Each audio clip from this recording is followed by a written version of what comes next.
কোনো এক সময় এক গৃহস্থের বাড়ির পিছনের বেগুন গাছেতে একটি টুনটুনি পাখি বাসা বেঁধেছিল। সেই বাসাতে টুনটুনি এবং তার ছোট ছোট কয়েকটি ছানা থাকতো। এদিকে গৃহস্থের বাড়িতে থাকতো একটা হুলো বিড়াল। বিড়ালটির লক্ষ্য ছিল সেই টুনটুনির বাসার দিকে। একদিন বিড়ালটি সেই টুনটুনির ছানাগুলিকে খাবার মতলবে সেই বেগুন গাছের কাছে গেল। গিয়ে বিড়ালটি টুনটুনিকে বলতে লাগলো, মিয়াও মিয়াও। এই টুনটুনি, তুই কি করছিস রে? বিড়ালের এই কথার উত্তরে টুনটুনি জানালো, নমস্কার মহারানী, আপনি ভালো আছেন তো? টুনটুনি বিড়ালটিকে মহারানী বলায় বিড়াল তো খুবই খুশি হলো এবং সেখান থেকে চলে গেল। কয়েকদিন পরে বিড়াল আবার সেই ছানাগুলিকে খাবার লোভে আবার বেগুন বাগানে এলো।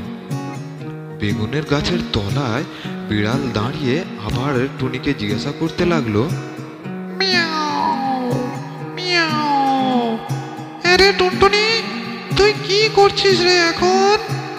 বিড়ালের এই প্রশ্নের উত্তরে টুনটুনি জানালো, নমস্কার মহারানী, আপনি আমার প্রণাম নেবেন।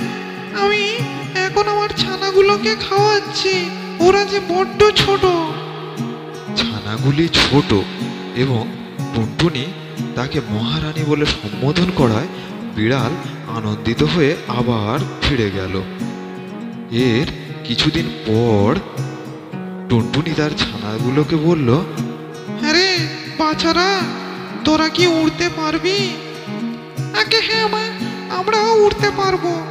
তাহলে দেখি, তোরা দূরের ওই গাছটার ডালে গিয়ে বসে দেখা তো আমায়, তোরা কেমন উড়তে পারিস। এরপরে টুনটুনির ছানাগুলো উড়ে গিয়ে সেই দূরের ডালে বসলো। এইবারে আসুক দুষ্টু পাজি বিড়ালটা, ওর মজা আমি এইবারে বোঝাবো। এর কয়েকদিন পরে বিড়ালটি আবার সেই বেগুন গাছের তলায় এসে টুনটুনিকে জিজ্ঞাসা করতে লাগলো, মিয়াও মিয়াও। হ্যাঁ রে টুনটুনি, তোর ছানাগুলি কি বড় হলো? আরে দুষ্টু পাজি বিড়াল, ভাগ এখান থেকে ভাগ, দুষ্টু বিড়াল কোথাকার। টুনটুনির এই কথায় বিড়ালটির খুব রাগ হলো। সে তখন ঝাঁপ দিয়ে যেই টুনটুনির ছানাগুলোকে ধরতে গেল, অমনি টুনি এবং তার ছানাগুলি উড়ে গেল। আর বিড়াল বেগুন গাছের কাঁটায় খোঁচা খেয়ে নাকাল হয়ে বাড়ি ফিরে আসলো।